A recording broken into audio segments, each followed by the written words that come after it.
लोकमत समूह के चेयरमैन और पूर्व सांसद राज्यसभा श्री विजय दर्डा जी को मंच पर आमंत्रित कर रही हूँ। हार्दिक स्वागत और अजवानी जी का एक बार पुनश्च स्वागत करेंगे। सुधांशु त्रिवेदी जी का लोकमत कांग्रेस में। सुधांशु जी, आप लोगों पर, आपकी पार्टी पर, हम लोग यहाँ पर बात कर रहे हैं लोकतंत्र की, डेमोक्रेसी की। आपकी पार्टी पर इल्जाम लगा कि आप संसद सही से चलने नहीं देते हैं और विदेश में लगाया गया। तो आपने बोला कि विदेश में क्यों लगाया गया और आपने उसका विरोध कैसे किया? संसद नहीं चलने दी। आपने साबित कर दिया है कि जो राहुल गांधी कह रहे हैं वो सही है। देखिए, विदेश में जो आरोप लगा है वो पहली बार लगा। विदेश से ऐसा बेहतरीन कनेक्शन है कि पिछले 4 संसद सत्र देख लीजिए। जब भारत का संसद सत्र शुरू होने वाला होता है, कुछ विदेश में कुछ छपता है और उसके बाद यहां बवाल शुरू हो जाता है। किसान आंदोलन चल रहा था तो कोई ग्रेटा थनबर्ग बोल देगी, उस पर यहां बवाल शुरू हो जाएगा। उसके बाद आए तो पेगासस आ जाएगा। ठीक संसद सत्र शुरू होने से 2, 3, 4 दिन पहले स्टोरी आती है। और इस बार आए तो बीबीसी की डॉक्यूमेंट्री आ जाएगी। फिर ठीक संसद सत्र शुरू होने वाला था तो हिंडनबर्ग की रिपोर्ट आ जाएगी। तो मुझे लगता है ये क्या है कि उधर से सुर और इधर से ताल। संसद में संविधान को बदलकर शरिया को सर्वोच्च न्यायालय से ऊपर है, ऐसा कहीं नहीं होता, सिर्फ मुस्लिम राष्ट्र में होता है। और एक सेकुलर देश बताइए जहां ट्रिपल तलाक होता था, हलाला होता था, मेहरम होता था, हज सब्सिडी होती थी और वक्फ बोर्ड था, मुस्लिम पर्सनल लॉ बोर्ड हो, ये सिर्फ मुस्लिम कंट्रीज में था। तो यूं कहें इस देश का दुर्भाग्य तो ये रहा। जैसे आपको एक चीज बताएं, बचपन में हम सब ने एक गीत सुना होगा ना, हम लाए हैं तूफान से कश्ती निकाल के, इस देश को रखना मेरे बच्चों संभाल के। उसकी आखिरी लाइन थी कि बरसों के बाद फिर उड़े बादल गुलाल। ये 1954 की फिल्म है जागृति। ठीक इसी की नकल पे पाकिस्तान में 1955 में फिल्म बनी थी बेदारी, उसमें ठीक यही गाना नकल किया गया था। उसकी लाइन ये थी कि हम लाए हैं तूफान से कश्ती निकाल के, इस मुल्क को रखना मेरे बच्चों संभाल के। हमारे यहाँ कहा गया था बरसों के बाद फिर उड़े बादल गुलाल के, वहां कहा गया था बरसों के बाद फिर उड़े परचम हिलाल। जानते क्या हुआ इस देश के 3 टुकड़े हुए। 2 टुकड़ों में तो मुस्लिमों को परचम हिलाल मिला और हिंदुस्तान में जलवाए जलाल मिला। अब वो जलवाए जलाल को हम समानता में बदल रहे हैं, इस बात का मलाल उनको है जिसको लेकर वो हमारे ऊपर हिंदू राष्ट्र हो जाने का क्या आरोप लगाते हैं। लेकिन ये मांग तो उठ रही है, हवा हो रही है, कुछ दी जा रही है, कुछ कह रहे हैं, इसमें आप किधर हैं, आपकी पार्टी किधर? मैंने तो कहा हम तो ईमानदारी से इस देश को वास्तविक सेकुलर राष्ट्र बनाना चाहते हैं। कारण जानते क्या है कि सिर्फ हिंदू संस्कृति एकमात्र ऐसी संस्कृति है जिसने कभी किसी दूसरे में, अगर जानते हैं समस्या क्या है, if you consider Hinduism as a religion, it is having no concept of conversion. That's why India is the only major country in the world which never went for invasion. और अभी जो आपकी उद्घोषिका महोदया जो एक कविता की पंक्ति सुना रही थी, वो अटल जी की प्रसिद्ध कविता है, हिंदू तन मन हिंदू जीवन रग रग हिंदू मेरा परिचय। उसका जो अंतिम छंद है ना, उसमें आपके सारे प्रश्नों का उत्तर है। वो कहता है, वो उसमें अटल जी कहते हैं कि होकर स्वतंत्र मैंने कब चाहा, मैं कर लूं जग को गुलाम, मैंने तो सदा सिखाया है करना अपने मन को गुलाम। गोपाल राम के नामों पर कब मैंने अत्याचार किया, कब दुनिया को हिंदू करने घर घर में नरसंहार किया। कोई बतलाए काबुल में जाकर कितनी मस्जिद तोड़ी। भूभाग नहीं शत शत मानव के हृदय जीतने का निश्चय, हिंदू तन मन हिंदू जीवन रग रग हिंदू मेरा। इसको आप हिंदू दूसरे तुलना करते हैं, कौन कहा? कुंभ मेला होता, हजारों विदेशी पर्यटक आते हैं। किसी और धर्म में चुनौती पूछता हूं, वहां की धार्मिक यात्रा करने के लिए दूसरे धर्म के लोग जाते हैं क्या? हमारे यहाँ आते भी हैं और इंपॉर्टेंट बात है, कुछ नहीं कहा जाता तुम हिंदू बन जाओ। ये उदारता की पराकाष्ठा और महानता की पराकाष्ठा हमारे। अब लोकतंत्र को लेकर एक इल्जाम ये रहता है कि आप किसी भी हद तक जाके सरकार बनाने के लिए कुछ भी करेंगे, उसके खिलाफ लड़ते हैं, लोगों को अपने पास ले लेते हैं और फिर वो प्रलोभन। देखिए, हमने तो आज तक किसी के भी साथ सत्ता के लिए समझौता नहीं किया। स्पष्ट हमने अपने तमाम विरोधी दलों के साथ समझौता किया, उत्तर से दक्षिण तक बता रहे हैं। चाहे आप कश्मीर में पीडीपी हो, उत्तर प्रदेश में बीएसपी हो, बिहार में जेडीयू के साथ किया, हमने जरूरत पड़ने पे एआईएडीएमके के साथ, हमारा अभी भी तमिलनाडु में है, हमने जेडीएस के साथ कर्नाटक में किया, पर कभी भी अपना मुख्यमंत्री बनाने के लिए नहीं।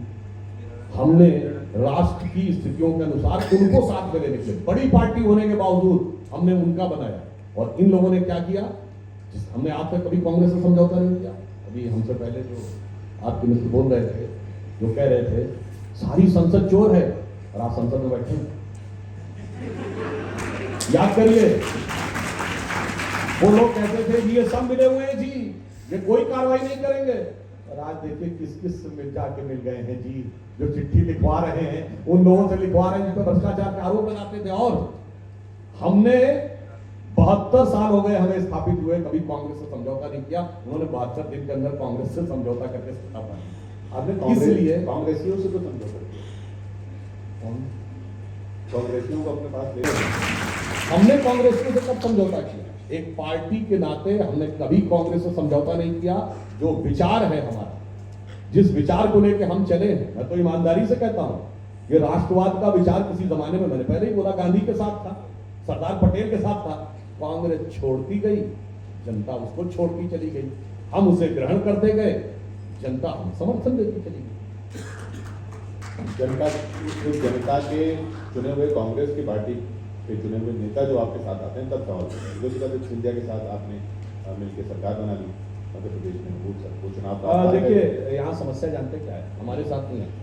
आज आप देखें, कांग्रेस में पूर्व में हेमंत शर्मा छोड़ के चले गए, कांग्रेस के साथ समस्या, ज्योतिरादित्य सिंधिया जी का आपने नाम लिया, Pilot ji line of control के ऊपर बैठे हुए हैं, कि किस तरफ जाके जहाज चला जाएगा वो आप नहीं कह सकते।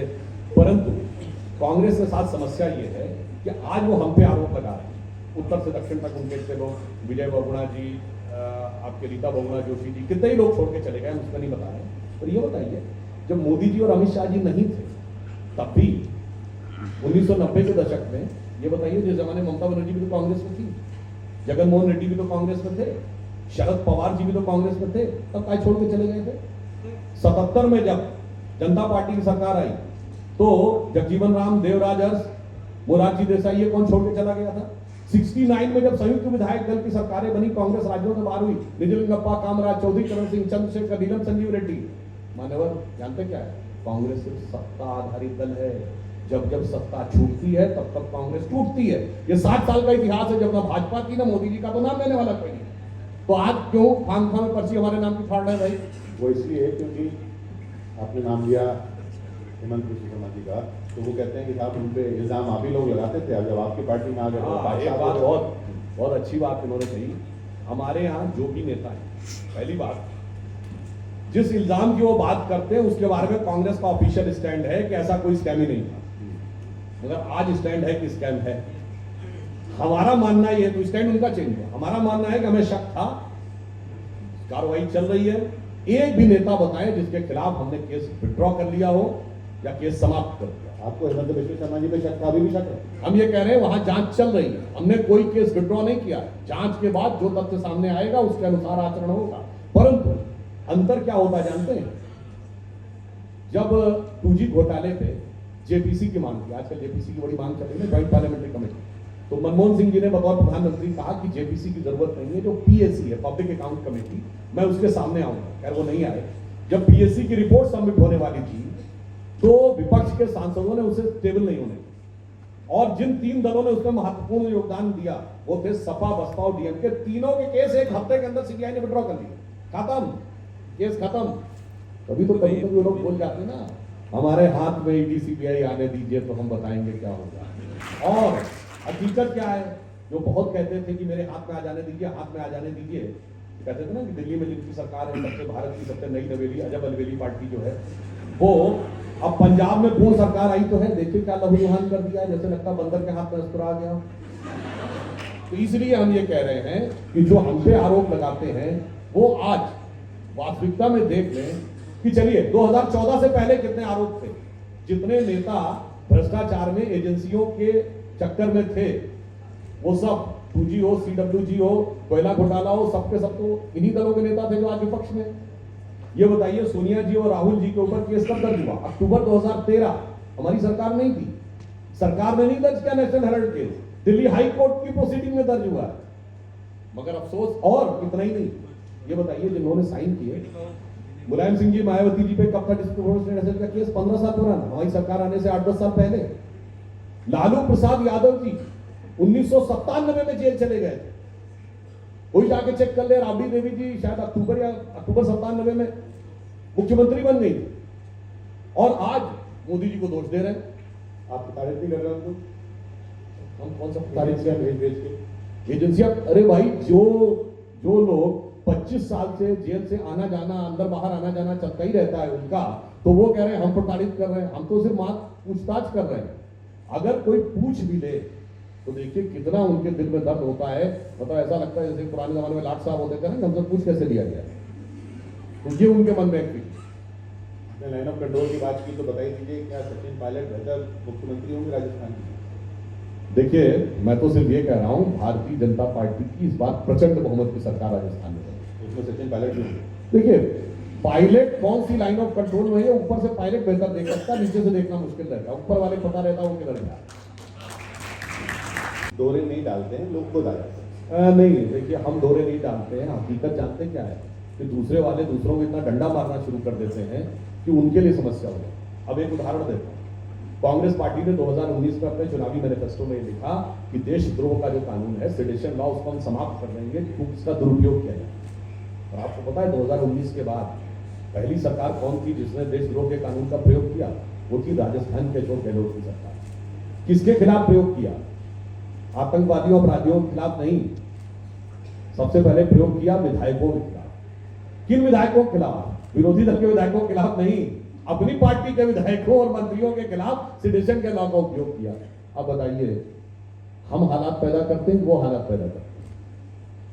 अब बताइए, जब ये कहा जाता था कि हेमंत बिश्व शर्मा जी मिलने गए तो राहुल गांधी, उनका बयान है, क्या सच है क्या झूठ है वो तो राहुल गांधी जी जानते होंगे बेहतर, कि वो बात करने के बजाय कुत्ते को बिस्कुट खिला रहे थे।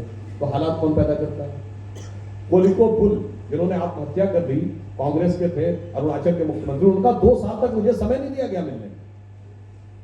वो होता क्या है कि आप इतने अहंकार में रहते थे सत्ता में, इसीलिए जो प्रधानमंत्री जी ने सदन के पटल पे बोला कि तुम्हारे तो पैरों के नीचे जमीन नहीं है और इसका तुमको यकीन ही नहीं। उनके यहाँ से लोग छोड़ के आते हैं, आप बरोबर नहीं देते, लेकिन जब रातों रात सरकारें नहीं आई, जब एक पार्टी, अभी आपने कॉन्वेंट संगमा के खिलाफ चुना, पूरा कैंपेन उनके साथ, और अब आप उनके साथ सरकार बना या उनकी सरकार को? मैंने तो आपको इससे पहले 8-10 उदाहरण दे दिए पिछले 25-30 वर्षों में कि हमने विरोधी दलों के साथ बनाया, पर कभी अपना मुख्यमंत्री बनाने के लिए नहीं, हमने उनको बनाया। मुख्यमंत्री के खिलाफ आपने चुनाव लड़ा, उसको बनाने तो मैंने आपको उदाहरण दिया, हम तो मायावती जी की सरकार बनवा चुके हैं, हम तो जेडीएस की सरकार बनवा चुके हैं, हमने तो पीडीपी के साथ भी समझौता किया था राष्ट्र के हित में जो हमें लगा, मगर हमने अपने सेल्फ इंटरेस्ट में नहीं किया कि हमारा मुख्यमंत्री बने। मैं याद दिलाना चाहता हूँ, लोगों को नहीं जाना होगा, जब मायावती जी पहली बार सीएम बनी थी उनके 67 एमएलए थे यूपी में, हमारे 178। जब हमने कुमार स्वामी को कर्नाटक में जेडीएस में बनाया था उनके 40 एमएलए थे, हमारे 84। और बिहार में जब जदयू से हमारा पहली बार गठबंधन हुआ तब नाम था समता पार्टी, इनकी 7 सीटें थी, हमारी 42। लालू यादव जी के पूरे शासनकाल में नेता प्रतिपक्ष हमारा था, मगर हमने नीतीश जी को बनाया। तो हम उस कारण से सेल्फ सेक्रीफाइस करके भी जो सीमावर्ती क्षेत्र हैं, जो संवेदनशील राज्य हैं, वहां के ऊपर हमने ये किया है। चलिए, एक हमने तो अपना अध्यक्ष चुना है, आपसे तो अध्यक्ष चुने नहीं जाते, कहाँ से आते हैं पता नहीं। देखिए, कांग्रेस ने अपना अध्यक्ष चुना है, ये कितना अद्भुत लगता है। पर कहा है उन्होंने, देखिए, आज वो अध्यक्ष पार्टी के एक सांसद के विदेश में दिए बयान के लिए संसद में आकर एड़ी चोटी का जोर लगा। आप देखिए, पिछले ही विधान लोकसभा सत्र का जाके फुटेज देख लीजिए टीवी पे कि राहुल गांधी जी स्टेटमेंट दे रहे हैं और अध्यक्ष खड़गे जी, जो राज्यसभा में नेता प्रतिपक्ष भी है और लोकसभा में नेता प्रतिपक्ष अधीर रंजन चौधरी, दोनों पीछे खड़े हैं। तो बहुत साफ दिखाई पड़ता है। और वो तो आप भूल ही गए कि सोनिया जी के सर पे छतरी थी, तो उनके सर पे छतरी नहीं थी। तो जिसके ऊपर छत्र होता है, असली राजा तो वही होता है।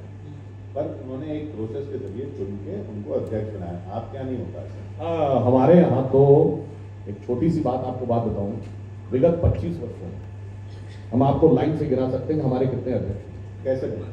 कैसे बने, स्थापित प्रक्रिया के द्वारा बने। पर कांग्रेस में अगर हमारी सरकार ना आती तो 21वीं सदी का सूरज उगने से लेकर आज तक सिर्फ त्वमेव माता चपिता त्वमेव बंधु चपिता त्वमेव ही अध्यक्ष बन गए थे। वो तो मोदी है तो मुमकिन है, तो इसलिए मजबूरी में उनको ये करना पड़ा। हमारे देख लीजिए इस बीच में 25 वर्ष, उसके बाद अडवाणी जी, उसके बाद वेंकैया जी, उसके बाद फिर अडवाणी जी, फिर राजनाथ सिंह जी, फिर नितिन गडकरी जी, फिर राजनाथ सिंह जी, फिर अमित शाह जी और नड्डा जी। और जानते हैं, आपसे एक प्रश्न पूछूं कि 20 साल बाद भारतीय जनता पार्टी का नेतृत्व किसके हाथ में होगा, कोई बता सकता है? नहीं बता सकता, क्योंकि हम नैसर्गिक रूप से नेतृत्व को भागते हैं। मगर ये जितनी पार्टियां आज हमारे खिलाफ आरोप लगा रही हैं, यदि ये राजनीति में बची रही तो ये तय है कि 20 साल बाद भी इनके पार्टी का नेतृत्व एक उसी परिवार का है। ये अंतर है हमारे और उनके। मोदी जी ने कई बार कहा, और वो क्यों है? विश्व का सबसे प्राचीनतम गणराज्य वैशाली हमारे यहाँ था। कर्नाटक में बासवन्ना भगवान के अनुभव मंडपम 12वीं शताब्दी से बैठ कर के बारे में निर्णय लेते थे, और वैदिक काल में सभा समझ विदत और गण बैठ कर निर्णय लेती थी। लोकसभा राज्यसभा शब्द वहीं से लिया गया है। तो वह देश जिसने वह संस्कृति, जिसने दुनिया को डेमोक्रेसी की प्रेरणा दी, और एकमात्र संस्कृति है जिसने धार्मिक ग्रंथों पर भी जैसे सदन में चर्चा होती है वैसे चर्चा को अनुमति दी। मुझे लगता है कि हमारी डेमोक्रेसी परिपक्व नहीं है, विश्व के लिए प्रेरणा की